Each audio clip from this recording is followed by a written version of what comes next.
Yes, the newspapers were right. Snow was general all over Ireland. It was falling on every part of the dark central plain, on the treeless hills, falling softly upon the bog of Allen, and further westward, softly falling into the dark, mutinous Shannon waves. It was falling, too, upon every part of the lonely churchyard on the hill where Michael Fury lay buried. It lay thickly drifted on the crooked crosses and headstones, on the spears of the little gate, on the barren thorns. His soul swooned slowly as he heard the snow falling faintly through the universe and faintly falling, like the descent of their last end upon all the living and the dead. So this was the ending of James Joyce's beautiful short story called The Dead from the Dubliners. And the reason why I am reading this to you is not to show off my amazing acting skills, but because I thought it would be the perfect way to introduce today's topic for ATMO 412, which is winter storms. Now, who was the main character of the story? Why is he thinking the things he's thinking? Who was Michael Fury, who lay buried in some lonely churchyard? Well, if you want to know the answer to these questions, you should read this beautiful short story. Try and encourage you to do. But I would say one thing without spoiling anything here. The reason why Michael Fury is no longer with us is that he didn't stay inside. So let me remind you once again to please stay inside during these really, really hard times. I know it's hard to self-isolate. I am well into my third week, and it's really, really challenging. But I think it's incredibly important that we do this right now so that we can slow down the spreading at the very least. I hope you're all doing well. I hope that classes are going well, that this new format is working out for you guys. I hope that you're all in good health and that your families are in good health too.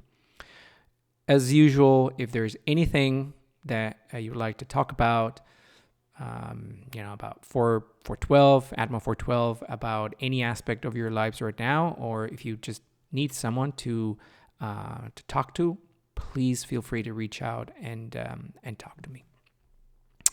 Okay, so this having said, we can start with today's topic, which as I said, is winter storms. It's kind of strange to talk about winter storms in Hawaii as we enter spring/summer type weather. But nevertheless, it's important to do so because winter storms are incredibly important in mid-latitude weather. One of the reasons, if not the main reasons, why we are particularly interested in winter storms in the mid-latitudes is because they are often associated with severe local impacts, severe damages, or high costs. And these could come from things like travel delays. Imagine airplanes not being able to take off or land, having to be diverted to other places. I remember one year when I lived in London, it snowed for a little bit, and the entire city went completely bonkers. And the airport, Heathrow, which is one of the biggest airports in the world, had to close for a lot of days. And I cannot tell you what kind of a nightmare it was. My flight got canceled, and I had to book some other flight. And when you live on an island, even though it's Great Britain, it's really a small island, if you think about it. And there was no way out, and it was incredibly challenging to leave. So, imagine the damages that even just travel delays that maybe we don't think about often could cause. School closing could be, another source of damages. Sure, when you're a kid, school closing is wonderful news because you get to stay home and play with the snow and yada, yada, yada. But if you're an adult, school closings can be a problem for many reasons. I think of this from the point of view of a teacher. Suddenly you have to reschedule classes, and there's some material that you'll have to postpone, and you have to make up for the lost time, et cetera, et cetera. Parents who have children at home, how are they going to deal with situations like this, and so forth. So in general, we're talking about billions of dollars of losses. Flight delays can cost up to $3 billion every year. And even though right now, in the midst of this crazy pandemic that we're living, we are hearing amounts of money that are out of this world. We hear talking about trillions of dollars and things like that. $3 billion is still an incredible amount of money. Imagine how much it costs to actually remove snow in a certain part of the country and so forth. So the damages associated and the impact, we could talk about impact more than damages. The impact of winter storms can actually be really, really significant. Because the impact is so big, then the need for accurate forecasting is even bigger. But unfortunately, even though the ability to forecast these types of events accurately is relatively limited in certain aspects, is badly needed, there still are many problems associated with forecast. So, for example, the quantitative precipitation forecasting, or QFP, is one of the least accurate quantities that are predicted by forecasters, and this is one of the most useful parameters, I would say, in terms of how the public can access information. And also predicting how much precipitation will fall is one thing, but then you also have to think, as a forecaster, you also have to think in terms of what that would mean to the community, how that would impact the area where that is going to happen. I reference this thing that happened to me a few minutes ago when I was in London and it snowed.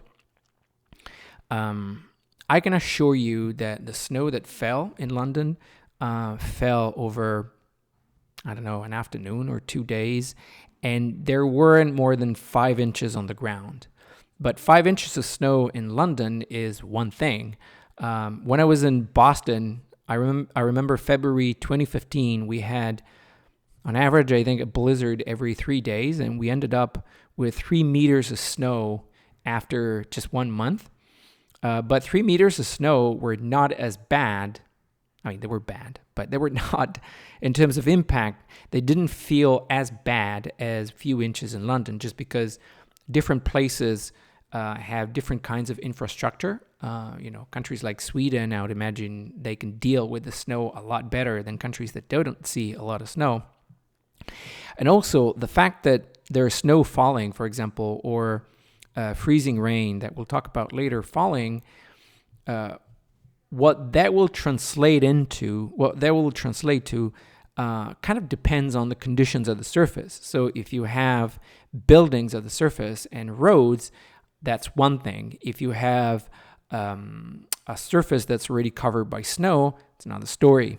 If you have a forest, it's another story altogether. And so once you know how much precipitation is going to fall, and let's assume that you even know the type of precipitation that's going to fall, snow versus rain versus freezing rain, ice pellets, what have you, then there's also the task of having to predict what that is going to do for the people at the surface. And the problem is that a lot of these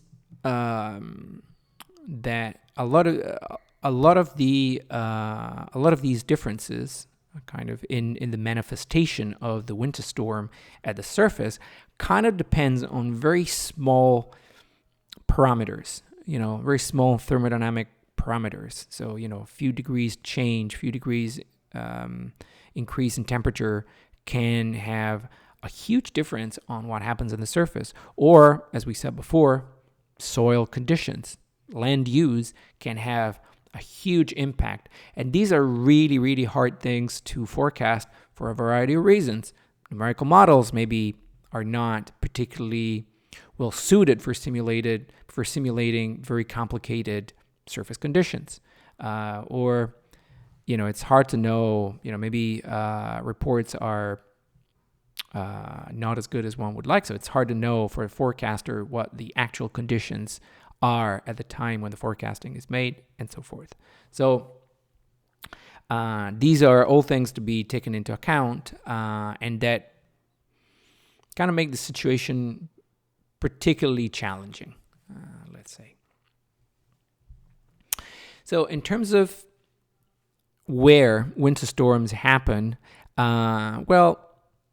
if we restrict our attention to the U.S., there are different places where these can happen. If you remember when we talked about extratropical cyclones, and extratropical cyclones were associated with a cold front and a warm front. If you think about it, it's unlikely that there will be a lot of snow falling on the warm sector of the cyclone.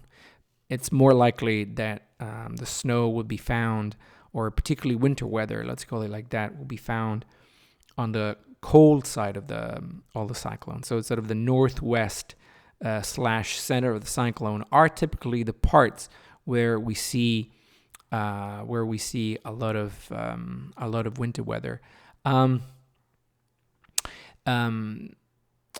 Topography, of course, can have a huge impact because it can provide the particular kind of forcing that is needed, particular kind of lifting that is needed to generate enough precipitation that would then, with the right synoptic conditions, would give rise to a lot of precip. So obviously, you could imagine that next to important mountain ranges like the Rockies, for example, as you can see on this map, you would expect to see a lot of inches of snow because you have any kind of flow with sufficient amount of moisture could potentially produce a lot of snow over the mountains. This, I don't know who of you is taking Allison's classes on mountain meteorology, but this is also challenging for another sets of reasons. One of which, kind of intuitive, is that numerical models are terrible at representing mountains. And so when you simulate what happens, it's really hard to have accurate simulations of snowfall next to the mountains because of these reasons, for example. And in general, the combination of upper level cutoff lows and topography is known to be a pretty good source of winter weather and winter storms and a lot of snowfall over the U.S. Just as an aside, we said at the beginning that it's kind of funny to talk about winter storms in Hawaii, but we do have winter weather in Hawaii. The summits of some of the mountains here, Mauna Kea, Mauna Loa, are really, really high. And sometimes when we have what we call Kona Lows, which often are Kona Lows, which could be thought of as cutoff lows, if we want to use meteorological terms. Here again, you have a similar situation where you have a cutoff low that is coming all the way down. Cutoff low meets significant topography, and even though it's not as widespread as the Rockies, but it can still drop significant amounts of snow on the summits of the mountains. So even though we're in Hawaii, we actually still can have winter weather, winter storms, and we do have winter weather and winter storms. Okay, so this was kind of an overview of winter storms, what they are, and what their sort of climatology is. Let's start to dig in a little bit more into the physical processes associated with this type of weather. Now, I'll assume that you're generally familiar with things like ice nucleation, riming, mixed phase precipitation. So I'll assume that you have some general knowledge. Maybe along the way, I'll try to explain what I'm talking about, just so that we're sure that we're all on the same page. We start to think about physical processes with a friend that we saw in the last lecture, and that is the winter storm that hit the Carolinas on December 4, 5, 6 of 2002. Remember, we talked about this when we discussed cold air damming, because this was a cold air damming event, but this was also associated with winter weather. Now, the sounding that we looked at was taken later on compared to this one, and we'll see it in the next slide. But just keep in mind, this is the same event, and it will come back. We will come back to this later on. So this is another one of those significant events that the book really likes to think about. So let's start with the sounding, which I feel often is kind of underappreciated, and it's kind of underappreciated how much information you can actually extract from the sounding itself. We all like to look at weather maps where you can see all the synoptic situation, or like satellite images that give you an overview of the entire Pacific or the mainland, or like large areas of the globe, whereas the sounding is just one point in the vertical, sort of one spatial point, and kind of an atmospheric column on that point. But you can actually learn a whole lot of things just by looking at the sounding. So this is a sounding that was taken at 18 UTC, December 4, 2002. This is actually from, I want to say, Greensboro, North Carolina. And okay, so as usual, we have the temperature in sort of a red profile. Dew point temperature is in blue. Now, it's kind of unfortunate that the author also used a red line for another thing, but the tilted red line, just to remind everybody, is an isotherm, is a 0 Celsius degree isotherm. 0 Celsius degrees is freezing temperature, 32 Fahrenheit to 273.15 Kelvin. I don't know my kelvins anymore. So this is the freezing temperature, and it kind of tells us something about what's happening. First thing that we notice, so remember, dew point temperature has to do, as the name suggests, with the dew point, which is where saturation happens with respect to water, to liquid water. And so where temperature and dew point temperature coincides, this is where you have saturation with respect to water. So between 925 and 700 millibar, we have a pretty thick layer that is saturated with respect to water. Actually, it kind of goes on even more. Saturation with respect to water is until about 600 hectopascals, give or take. Everything is sub-freezing from the surface upward. It's all frozen. Or at least it's all below freezing temperature. Let's say it more accurately.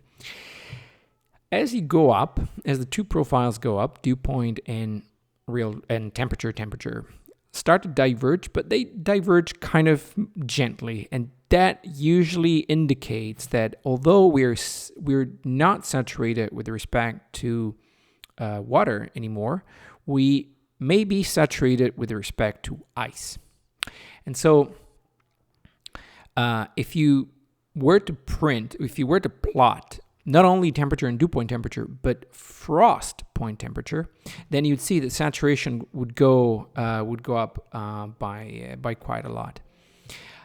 I want to remind everybody that, in case, just as a refresher, that saturation with respect to liquid water is one thing, and depends on, if you remember Clausius-Clapeyron equation, depends on latent heat of vaporization, so it has a certain behavior, and that kind of tells you where condensation happens. Saturation with respect to ice, on the other hand, depends on different constants. And so the saturation vapor pressure with respect to ice is usually different than the one with respect to water. Above freezing, it's fine because the saturation vapor pressure with respect to water is higher than the one with respect to ice, and so there's no problem. But as you go below freezing, things actually change. And so if you keep cooling down your atmosphere, you may very well be at a point where you are, because the saturation vapor pressure with respect to ice is greater than the one with respect to water, you may be at a point where you are subsaturated with respect to water, but saturated with respect to ice. Okay, so what does that mean? It means that in those conditions, because you are subsaturated with respect to water, you're actually evaporating water, right? So some of the water from liquid droplets is evaporating, is going out, but you're supersaturated with respect to ice, which means that ice crystals are growing, okay? So you may be in a situation in a cloud where you have both ice crystals and liquid water droplets, and this is kind of, it happens quite often that you have sort of this mixed phase situation within a cloud. You have ice crystals and liquid water. Liquid water droplets can exist below freezing because typically water droplets don't freeze right away below freezing. You have to go down several degrees before these can actually freeze. And so you could have a situation where you have super cool liquid water, so water that is below zero, and you have these ice crystals. You're supersaturated with respect to ice, meaning that ice crystals really, really want to grow. In other words, the atmosphere really wants to get rid of the surplus, quote-unquote, water vapor and wants to put it in ice crystals. But you're undersaturated with respect to liquid water, meaning that liquid droplets want to get rid of some of the liquid water. And so, in a way, it's as if ice crystals are growing at the expense of liquid water droplets. So it's like ice crystals are sucking water molecules out of liquid water droplets. Doesn't actually happen that way, but just imagine they are at a distance. They maintain a safe distance. And you have these ice crystals here. The water droplet kind of decreases and the ice crystals grow. When this happens, this kind of process is called Bergeron-Findeisen process. And it's named after the two people who first realized that this could happen. And the reason, let me remind everybody once again, the reason why this happens is that the saturation vapor pressures with respect to ice and water are different. So you can be subsaturated below freezing, you can be subsaturated with respect to water, but supersaturated with respect to ice. Okay. So in this case, you have, a pretty thick cloud all the way up. And also notice, so you have this thick cloud, you're supersaturated with respect to ice. And so because of the Bergeron-Findeisen process, you'd expect a lot of snow or ice crystals to grow. And so you'd expect a lot of potential for sort of ice precip in this case. Also, look at the wind profile. We are looking at veering wind profile, which I remind everybody is forcing for ascent. Okay, so veering wind profile causes warm advection, which in turn is associated with ascent. And so you have even more forcing that's pushing you to go upward. Now, we mustn't forget, however, that when the air goes up and it condenses, even during the Bergeron-Findeisen process, condensation and deposition, which is the process whereby water molecules are deposited on ice crystals and contribute to the growth of the ice crystals. These typically release latent heat. And so this will tend to warm the atmosphere where this is happening. On the other hand, the precip is falling. Notice the bottom the bottom 75 hectopascals from 925 to 1,000 hectopascals, give or take. These are below freezing and they're really, really subsaturated. And so you could imagine that processes such as evaporation or even sublimation may happen in a region like this. Sublimation works the other way and cools down the air where the process takes place. If you want to get sort of a first order understanding why the cooling and the warming happens, well, when you are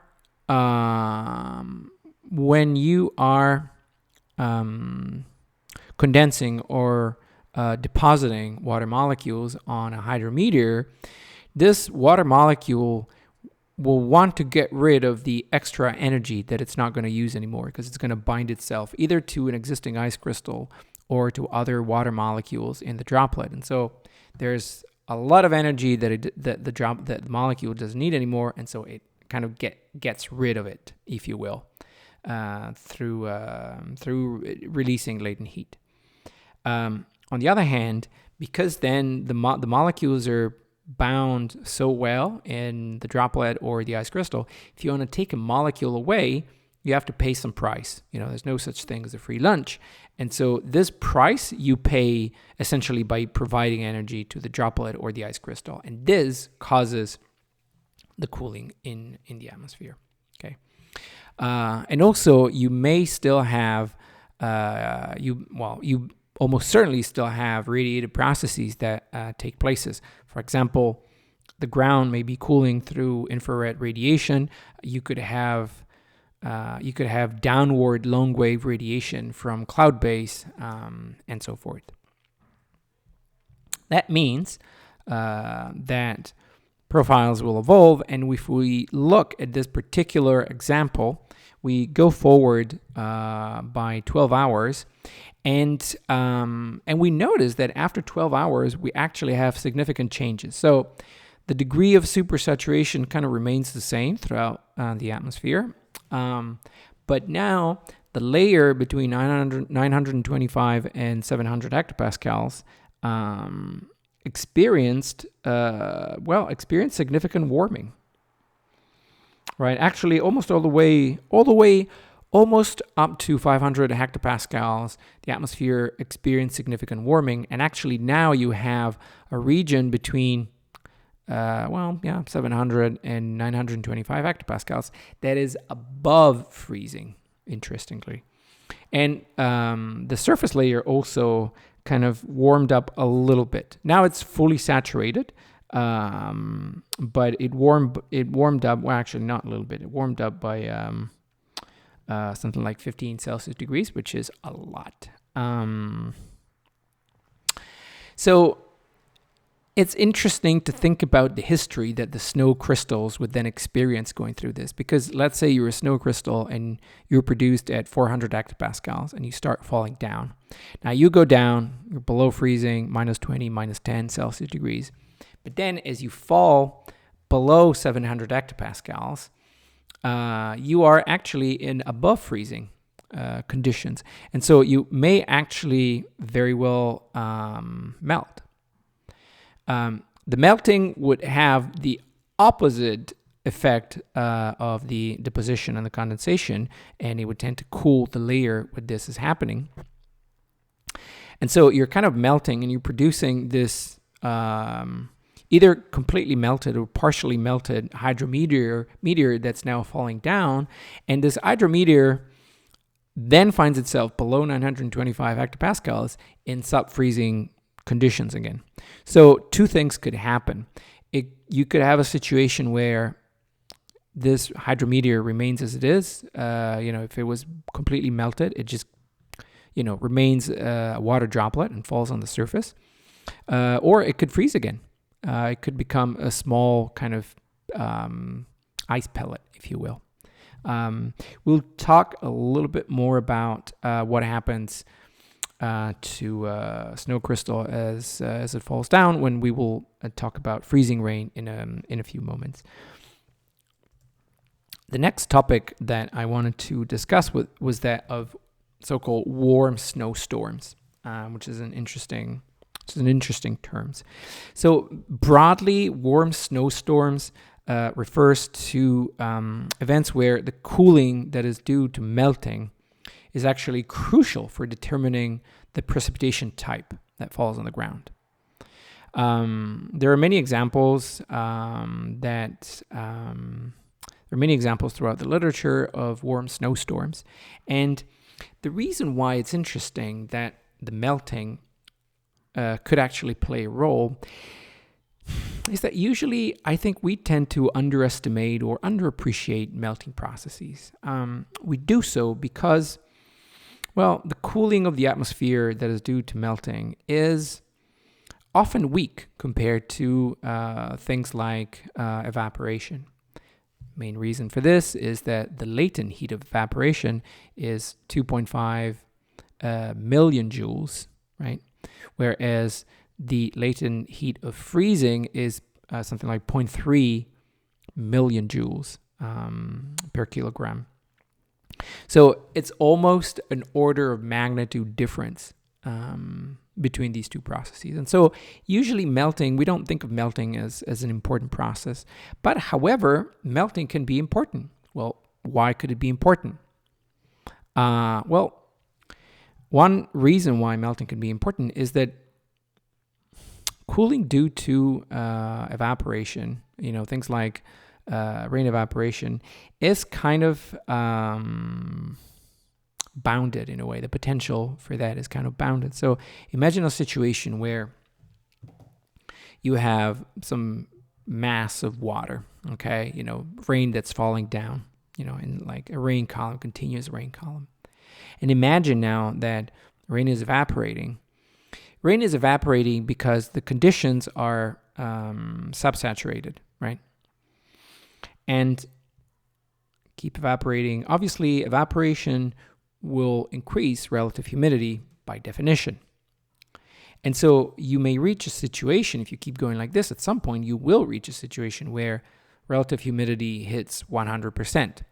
When that happens, no more rain evaporation would happen.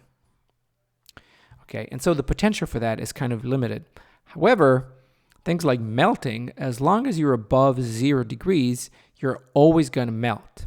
Unless you melt so much stuff that you cool down the air below 0.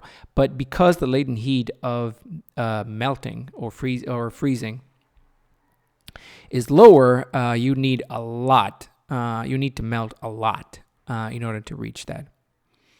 Also, the cooling that is required to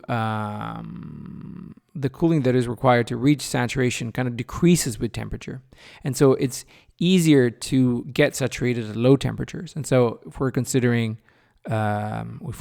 snowstorms, winter weather in general, and we've seen the example from the storm of 2002 in the last slide, where it looked as if there was this really thick layer of saturated atmosphere from like 500 hectopascals all the way down to the surface with like fog or something.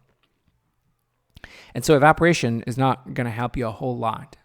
Summer storms, maybe. Winter storms, that is yet to be seen. Okay, and so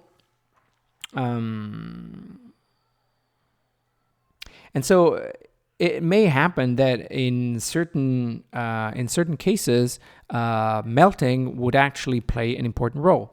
Well, how could melting play a certain role? Well, let's look at the graph on this slide. Okay, so this represents represents temperature as a function of height. And you see that below some kind of imaginary line, you want to say, I don't know, what do you want to say? 800 hectopascals, 700 hectopascals, whatever. Below it, temperature is above 0 degrees, and so you have rain. Above that, it's snow, right? That's so far so good. So snow is falling, and as it crosses this line, it's in above melting conditions, and so it will melt. Melting will cause cooling. So the profile will change a little bit because you're cooling down a bit. Now, imagine that you're really, really snowing a lot, like it seemed at the end of the dead, where snow was falling all over Ireland. You keep falling. Well, what will happen is that temperatures will cool down even more, or temperatures will cool down to zero, potentially all the way down to the surface, right? And so what ends up happening is that if you keep snowing even after this, now you have a deep isothermal layer that goes from whatever we decided, 700 hectopascals, it goes all the way down to the surface. And so the snow that will come later will be kind of protected by the snow that had fallen earlier, and it will fall through a layer that is essentially, at freezing conditions. And so you see how a situation where you have rain turn automatically, because of the cooling due to the melting, turn into a situation where now you have snow falling on the ground. So these types of events, this doesn't encapsulate all the events, but these type of events are generally called or belong to the category of the warm snowstorms. Evaporation is no good, but what is important now is melting. Okay. Now,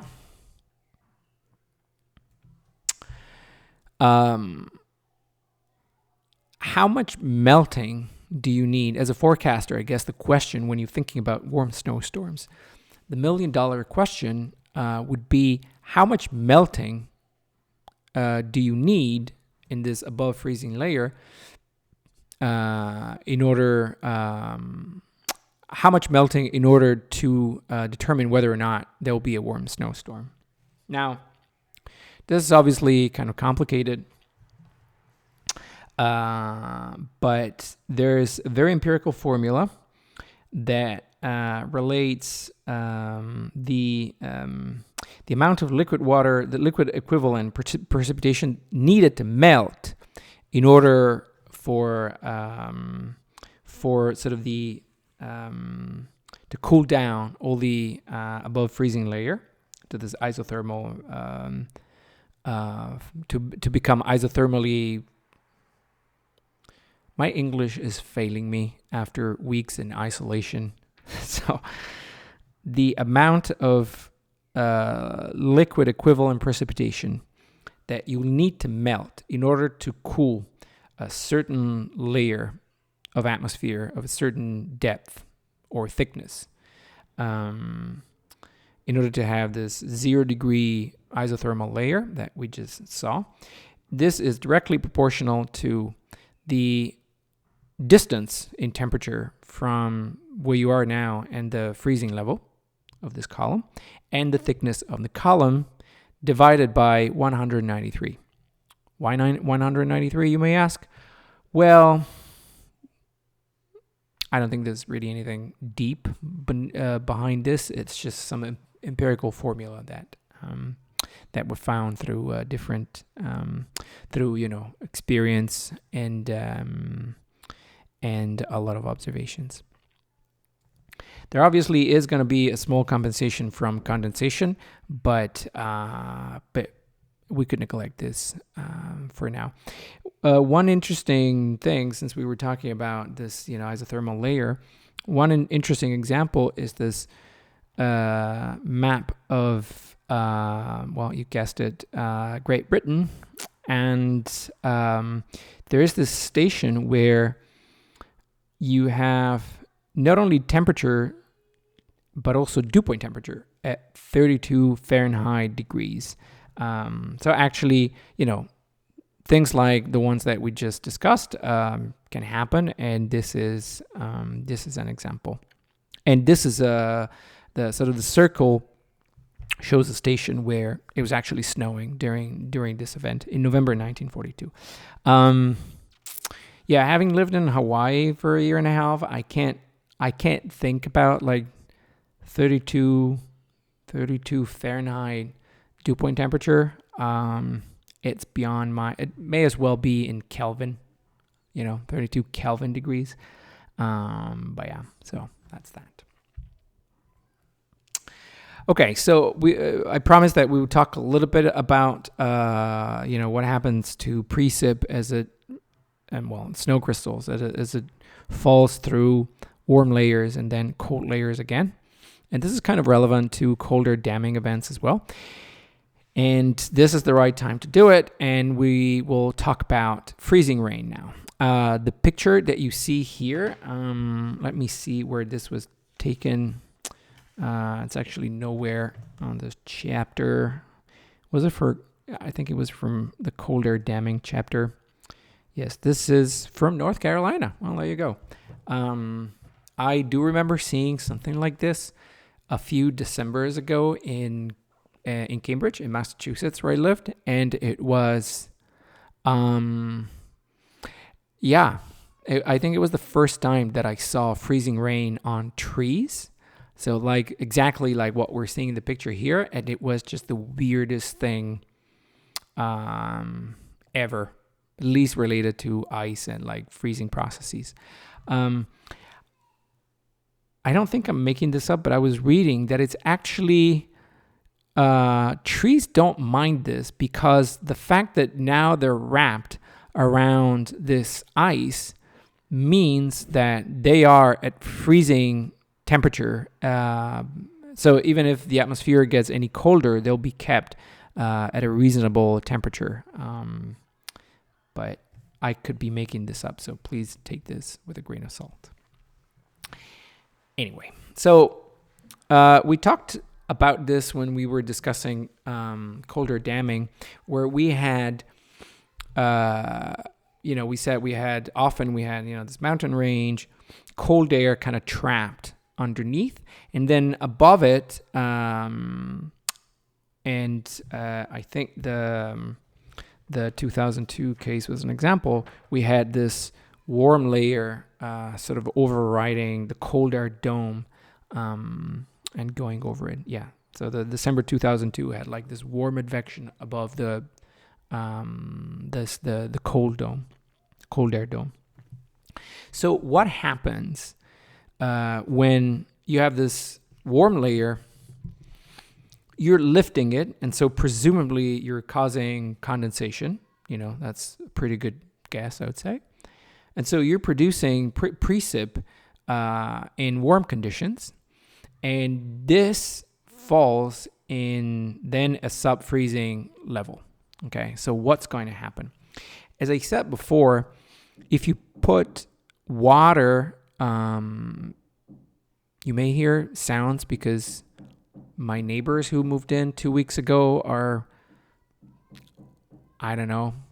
putting up whatever paintings. I don't know what they're doing, but so I apologize if you hear a lot of banging. That's probably, hopefully, just that. So here's another reason why the quarantine can be challenging at times, particularly if you're a grumpy old man like myself. Anyway, so freezing rain. When water is brought below 0 degrees Celsius or, 32 Fahrenheit, whatever, it doesn't freeze instantaneously, okay? I think you can go down, even sometimes in the atmosphere, you could go down all the way down to minus 20 degrees and still have liquid water droplets that are falling.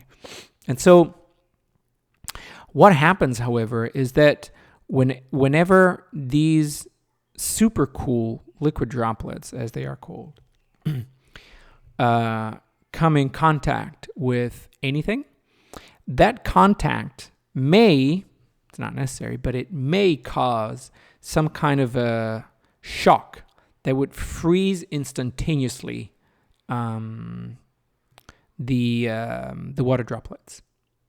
And so you're a super cool liquid water, you're falling down, even assuming that you managed to go through this cold air layer. The moment you touch the surface, you may actually freeze instantaneously, and that's exactly what happened to the poor water droplets that fell on the tree that we see on the slide. And when that happens, boom, you freeze and you kind of stay there. It was actually kind of frequent. I don't know how many of you experienced this, but it was actually frequent enough to be really annoying during winter when I lived in Boston, because, you'd leave in the morning, and the moment you'd step into the sidewalk, you would just fall. There would be no friction between your shoes and the pavement, because the pavement was all ice, because, it had fallen freezing rain all night. And so, yeah, I can assure you that I fell really, really a lot. But anyway, okay, so whether or not freezing rain will happen and how much freezing rain is going to happen, so how much ice is going to be deposited at the surface, as you can imagine, will be a crucial parameter for a forecaster. Now, this is kind of interesting, because even though we're talking about microphysical processes that seem really, really small compared to the synoptic scale that we have in mind throughout all this period of time, throughout all our classes, what happens to these droplets can actually have a big impact on the atmosphere.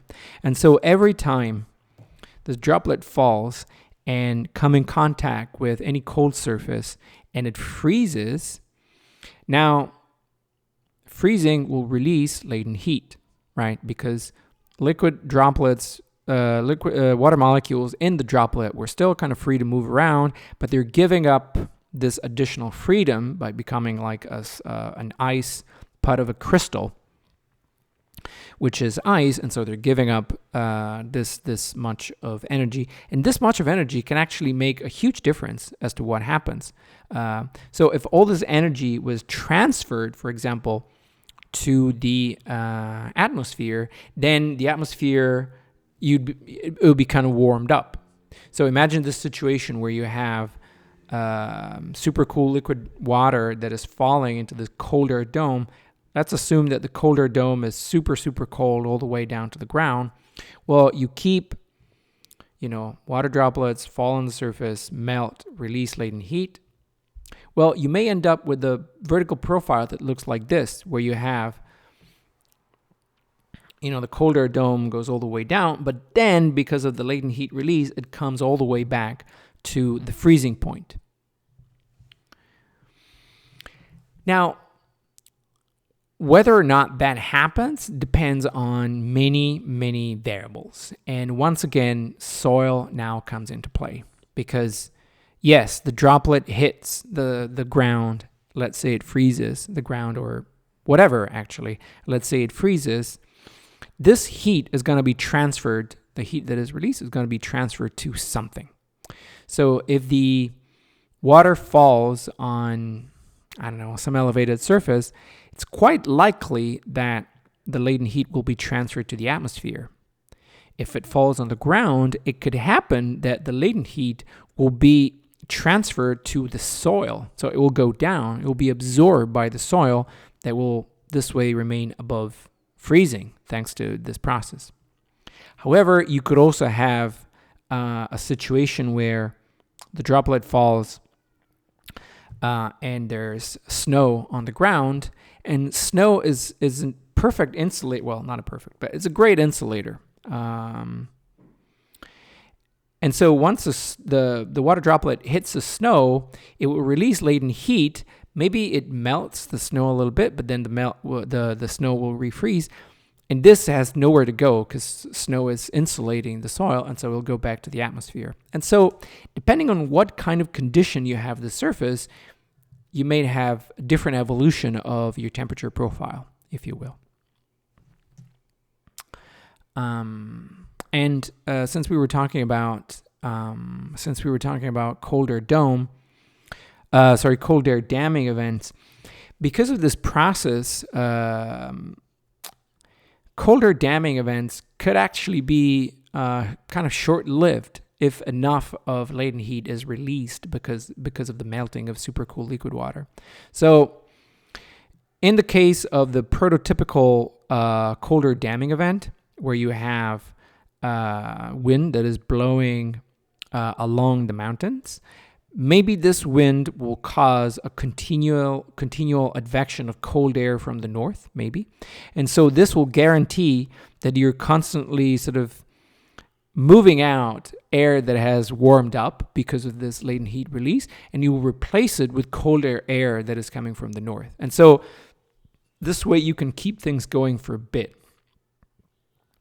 But if the advection wasn't as strong, or if for whatever reason the winds, I don't know, they would stop, or maybe the air would not be as cold, then this colder damming would kind of stop, because then you would gradually warm up the colder dome above.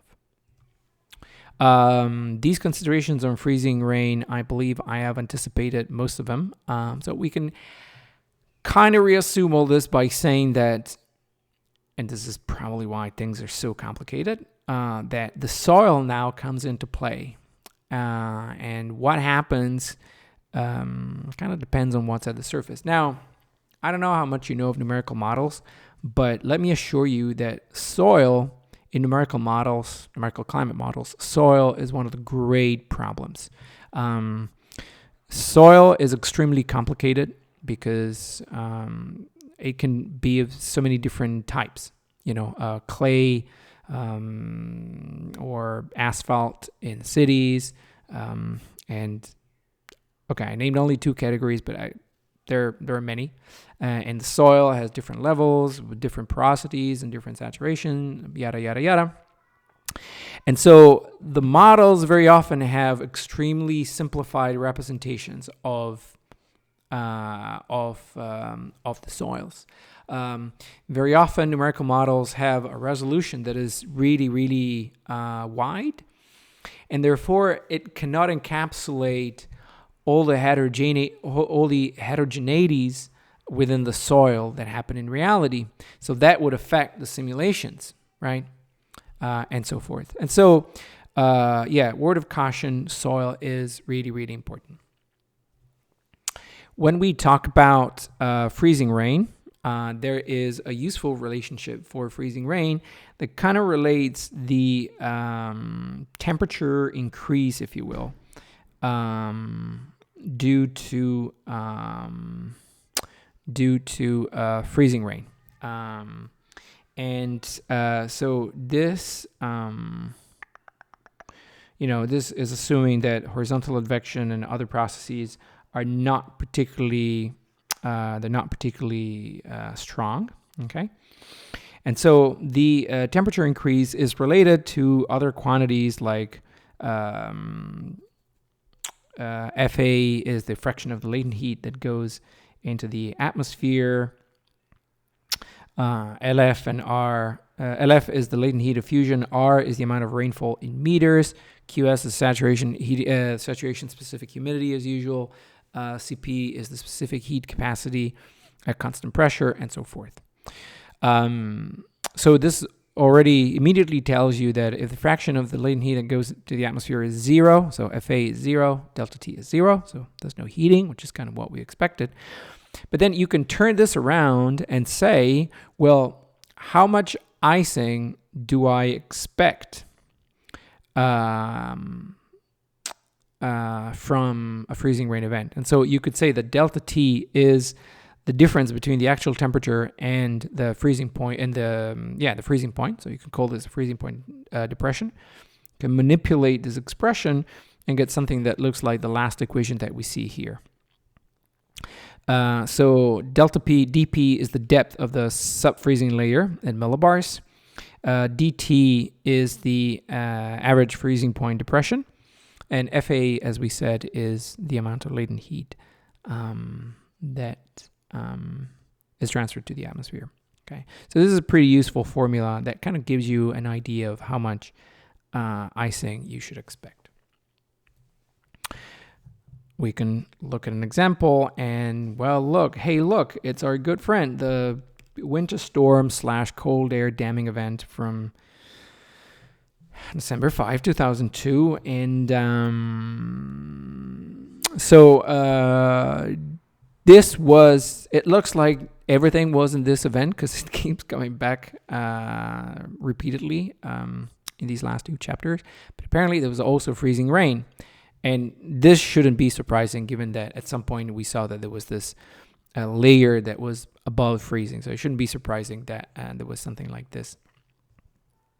So now there is warm advection that, okay, so we have this isothermal level. We have this isothermal level. I just want to check one thing. So this profile is, we have not seen this yet. I want to say yes. So the 2 plots we saw before, they were referring to this event, but the one was from 18 UTC and the second one was 6 UTC. This one in particular that we're seeing is 0 UTC, so kind of in between the 2 events. We have this deep isothermal layer between 925 and 750 hectopascal. However, we do have warm advection at some point that causes an increase in temperatures and causes an above freezing layer. So if we use the empirical formula that I gave before, we put in all the numbers, we find about half an inch of freezing rain expected, which is 50 millimeters, which is a lot, if you ask me. Obviously, these formulae are extremely simplified, and so there are a lot of assumptions that go into using these formulae, and they kind of neglect a lot of processes that may or may not be important. They're still pretty good to have some understanding, at least at the order of magnitude level of these events. What did the events actually look like? Well, we can look at a map of North Carolina. I don't know the counties really well, so I apologize for my poor knowledge of the geography of North Carolina. I hope Joy will forgive me for not knowing the state really, really well. But in the central part of the state, you can see that there's pretty decent freezing rain phenomenon with more than 3/4 of an inch of icing. And the other counties are a little bit better, but still, even 1/4 of an inch glaze, it's still, I would argue it's still quite a lot of that. I don't know if Joey remembers this. Like, do you remember this freezing rain event? I know that we went through this probably in class. Did we discuss this event in class? I don't. I feel like I've been stuck in my house since forever. Like I don't even. Were we ever in 310? I don't know. But I wonder if we discussed this in class. Joy, do you remember there being freezing rain? I don't know. I wonder. And we were talking about freezing rain. The technical term for freezing rain is ice pellets, for better or worse. And just keep in mind, thermodynamically, there can be sort of 2 ways that ice pellets can be generated. You could have an above freezing layer over a below freezing layer. Colder damming would be perfect for this. But you could also have something like snowflakes going through a slightly above freezing level and kind of partially melting. Okay, so keep in mind that that both of these could happen. Okay, so next thing to talk about is some consideration on forecasting and forecasting techniques. I hope you can all recognize which movie this picture is taken from. That movie was also about a winter storm. But anyway, so winter storm forecasting, like many kinds of forecasting events, winter storm forecasting is kind of it has a really strong social aspect. Okay. When you tell people that there's a slight chance of snow, depending on where you are, people may actually have a different reaction to a message like that. So if you tell people in Montana that there's a slight chance of snow, they'll have one reaction.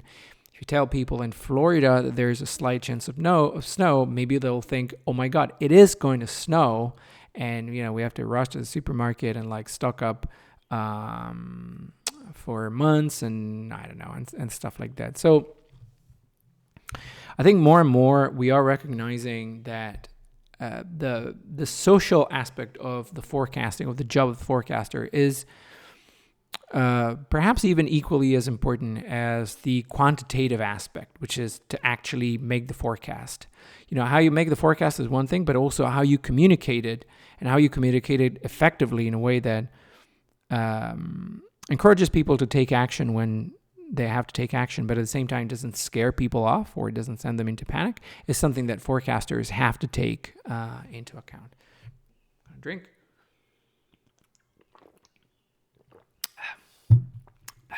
Excuse me. Always concerned with sore throat given what's happening. So anyway, so if you ever make forecasts for a living, always take into account the fact that there is indeed a really important social aspect to the forecasting itself. Now, one of the most important numbers or quantities that are related to winter storms is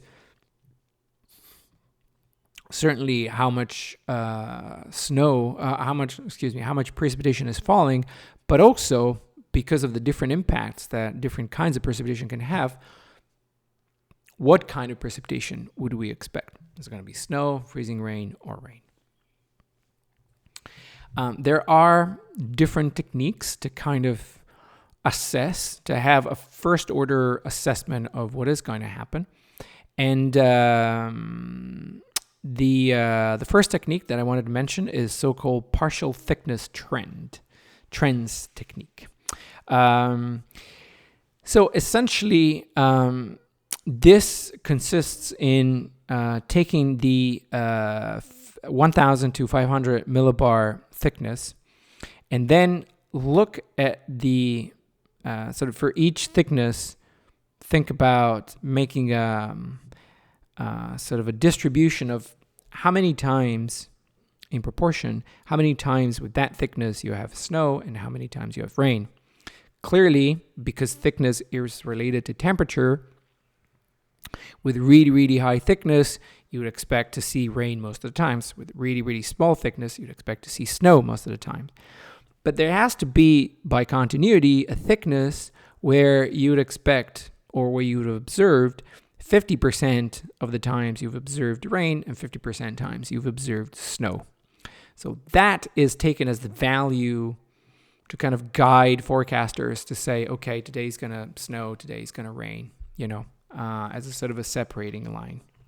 And the map that I'm showing is showing exactly that. The 50% values of the 1,500 hectopascals thickness on the US. Obviously, if you consider regions over the Rockies, this can get a little bit tricky because, maybe the atmosphere doesn't go all the way down to 1,000 millibar, because mountains are elevated and maybe, surface pressure only remains at like 800 millibar or something like that. And if once you have a thickness and you kind of, the thickness is related to an average temperature, but the average temperature could be given by different kinds of profiles. For example, if you look at the slide, profile A and profile B, they give the same kind of average temperature, but they are radically different. In one case, you're consistently below freezing, and so you're always going to get snow all the way down. The other case, you're actually melting closer to the ground. On the sea, you have the complication of the ground as well. So there are many profiles that could give the same result. So, take this always with a grain of salt. But at the same time, this is not, it's a good way to get a first order understanding of what you might expect. Another way that we could do this, remember how we looked at the soundings and we saw before for the now infamous, December 5, 2002 event in North Carolina, you had a layer closer to the surface that was below freezing, and then there was a layer that was above freezing. So one thing we could do is to get a better idea, whether the profile is uniformly kind of isothermal or whether there's an increase or decrease or, whatever there may be, is break down this 1,500 millibar layer and look at different layers. So, for example, we could look at the thickness between 1,000 and 800 hectopascal layer, or we could use 850 hectopascal layer and 750 hectopascal layer, or we could use both of them. So, in the plot that I'm showing here, I want to get this right. The x-axis is the 850 to 700 hectopascal thickness, and the y-axis is 1,800 hectopascal thickness. And essentially the different dots inside represent the kind of precipitation that was observed in North Carolina, in Raleigh, in North Carolina. What kind of precipitation they observed for these different kinds. And so, sometimes you have all snow, sometimes you have all rain, sometimes you have freezing rain, sometimes you have some mixture, and so forth. And so this could kind of guide you. Also, if you're not super familiar with these symbols, this is the same, but with words. So this could give you some kind of an understanding of, what you should expect based on these two quantities that you could easily diagnose from your soundings. And also, this relates these different regions of this plot called nomograms relates to all the different synoptic conditions that are associated with these types of precip on the ground. Second type of method is the so-called area method. Now, imagine that you have the sounding, okay, and then consider the 0 Celsius degree isotherm, which was the diagonal line in the soundings that in the skew T log P diagram that we saw before. And we could define an area, essentially, that is between the 0 degree isotherm and the temperature. If the area is to the left, so in sub-freezing conditions, then we call this negative area. If the area is to the right, we call this positive area. So here we are in above freezing, before we were in below freezing. Obviously, if you have a large negative area, you'd expect to see a lot of cold stuff, right? So snow, freezing rain. If you have a lot of positive area, well, then you would expect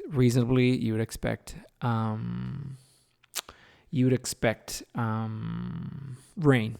It's not trivial. Again, like this has some shortcomings because the two graphs, the temperature and the 0 isotherm, may not actually cross at all. However, if they don't cross at all, it means that you're almost guaranteed to be below 0 all the time, which then you don't need, you don't need this graph. It's going to be snow, right? Or, yeah, it's going to be snow. And this is an example of, given a certain amount of positive area and a certain amount of negative area, what kind of precip was observed at the surface. Now, it is, as we said, there are many limitations to this technique that was that was defined now. But in general, you can see that it's actually pretty good. You can cut a diagonal line, and you can use that as a rule of thumb, maybe in association with the thickness method that we discussed before. Okay, and I want to conclude this lecture with a beautiful topic, yes, that is lake effect precipitation. Now, I never lived next to a lake, for better or worse, so I never experienced this myself. But I've seen it many times. I remember whenever we had strong nor'easters in Boston, often in other places on the mainland, there was, people would talk about lake effect snow, and they would show crazy amount of snow accumulation. I'm sure that Katie, probably you've seen lake effect precip a lot, being in Buffalo. Whenever they talked about lake effect precip in the news, Buffalo was also, at least, the lake effect associated with nor'easters. Buffalo was always like the poster child for lake effect precip. So you've probably seen your fair share of this type of weather. Now, it's interesting to talk about this in this context because we so far we've been mostly concerned with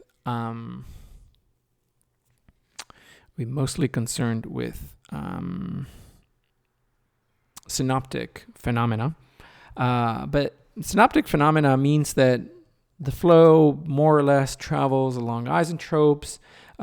You often have stratiform rain, kind of quote unquote more gentle in some sense. Lake effect is almost predominantly a convective phenomenon that happens, by definition, happens at a smaller scale. Lakes, even the bigger ones near Buffalo, I'm trying to think of names of lakes in the U.S. Is there like a lake major? Anyway, lakes are still small enough that they never reach like synoptic scales, if you will. Lake Superior, yes, not Lake Major, Lake Superior, but anyway, and so, they're kind of a smaller mesoscale, and because of what we'll discuss in a moment, they are associated with instabilities more than geostrophic flow, interacting with vorticity or what have you. And so these are typically convective phenomena. Nevertheless, they can result in huge impacts, particularly during the winter, and they can actually sort of feedback into the synoptic scale. So it's important to keep them in mind. So first of all, a little bit of a climatology. This is kind of idealized. It is based actually on temperatures taken in Buffalo, New York. Speak of the devil. I mean, devil as in it's a way of saying. I didn't mean to offend Buffalo. So the red line is average temperature over the year, and the blue line is the average lake temperature. Now, if we want to blame anything for lake effect, is simply the thermal inertia of the lake, which all boils down to the fact that water has a greater heat capacity than land, right? And so it takes, if you look at the months from April to July, it takes a little bit of time to warm up the lake, but once the lake is warm, then it will remain warmer than the land from August all the way to December. And the way that lake effect precip manifests itself is, not manifest itself.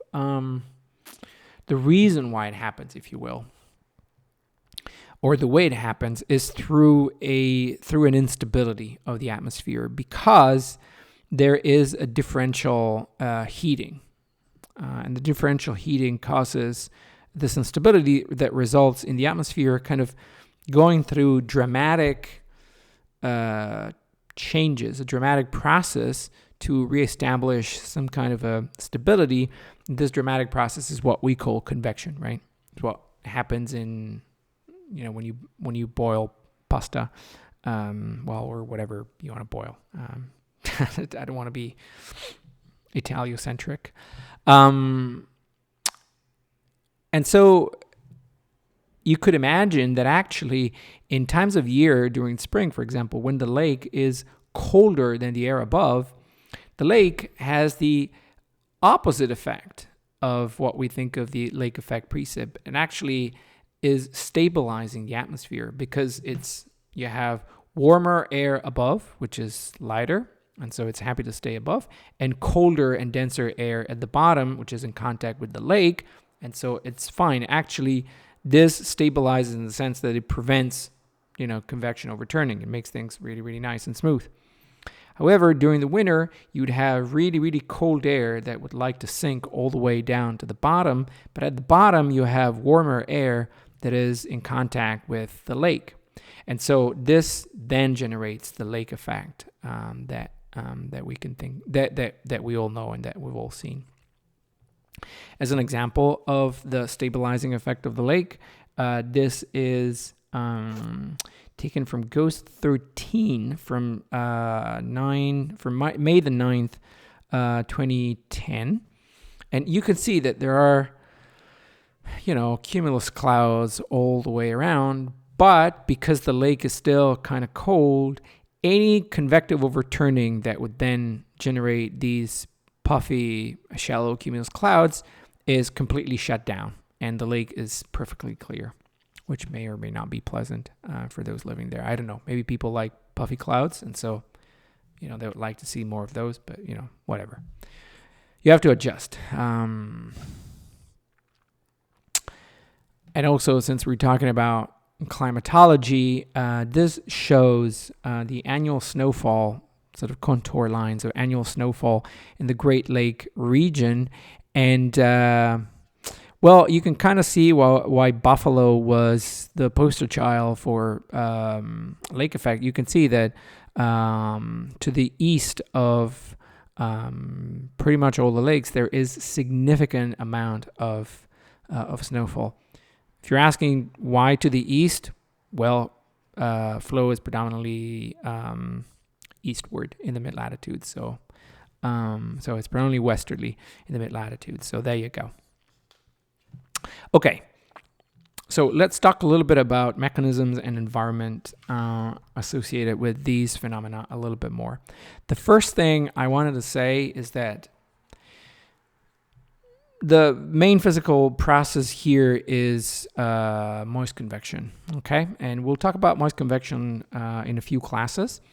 But essentially, once the situation has become quote-unquote unbearable, let's say, for the atmosphere responds by creating these overturning motions, the tips of which may actually reach above the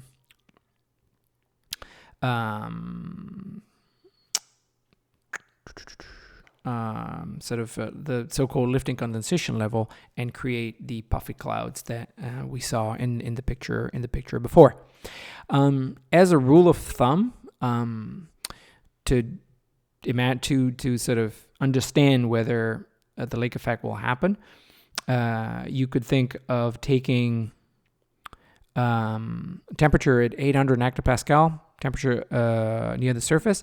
If the difference is greater than 13 Celsius degrees, then you're almost guaranteed, then there's really good chances of having convection develop, even during the winter. The sounding that we're seeing here on the slide is taken from Buffalo, November 29, 1996.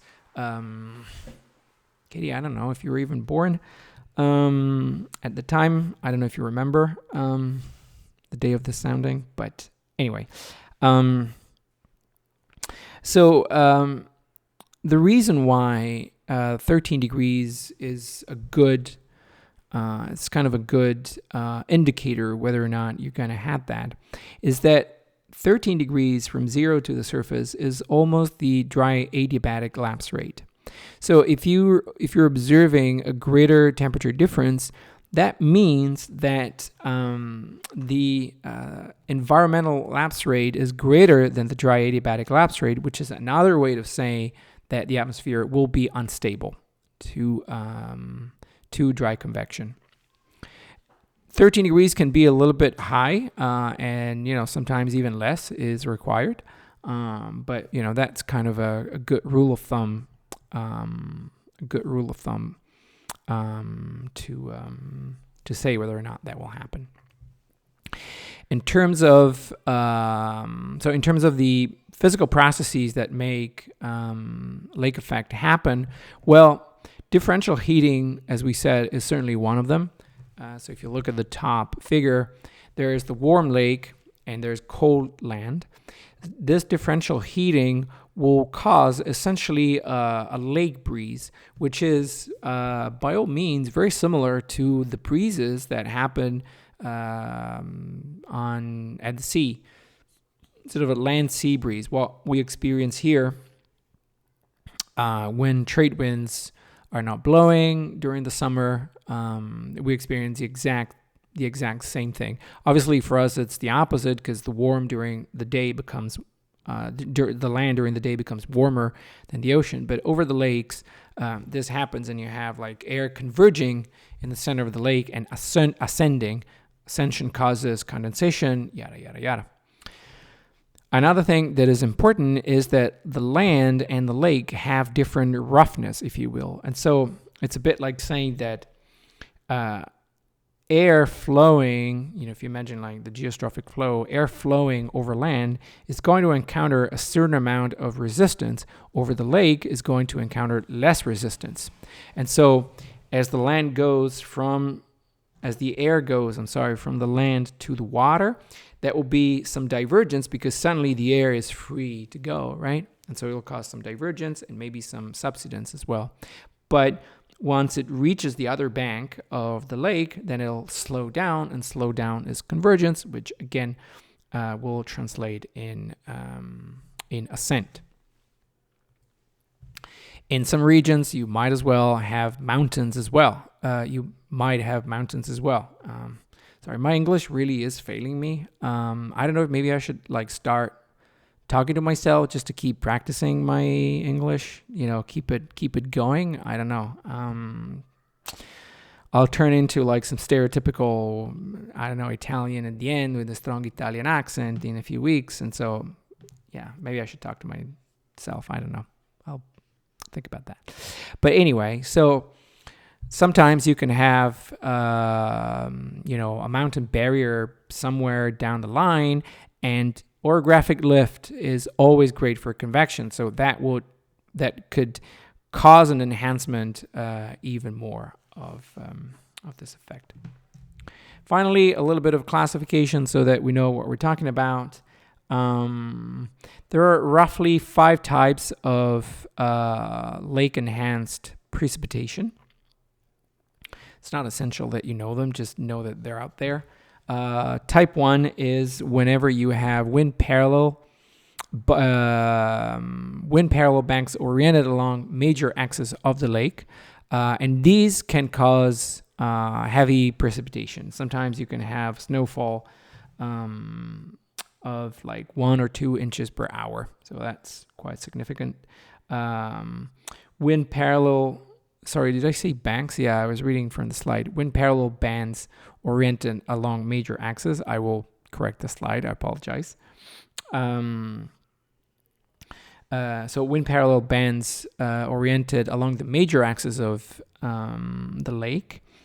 Type 2 is whenever you have wind parallel bands oriented along the minor axis of the lake. The bands in this case are a bit less organized, and typically you have low precipitation rates, low snowfall rates. Type 3 is shore parallel It's like type 1, but it covers multiple lakes, which could be the case along in the Great Lakes region. And then we have type 4, where you have shore parallel bands. Again, sorry for the typo. In conjunction with land breeze and frictional convergence.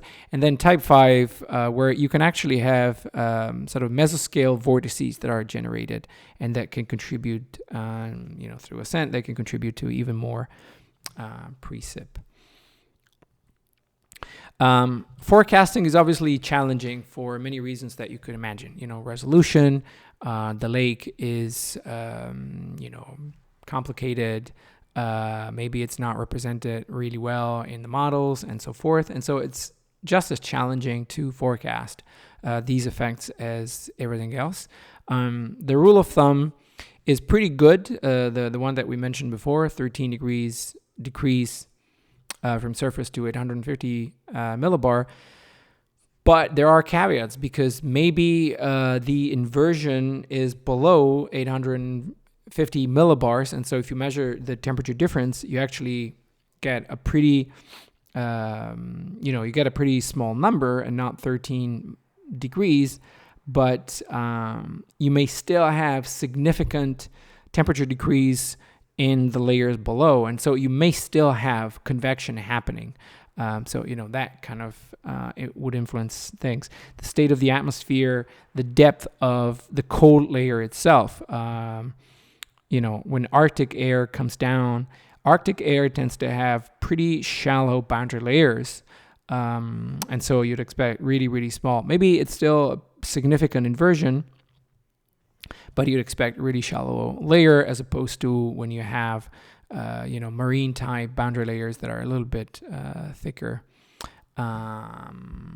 And so forth.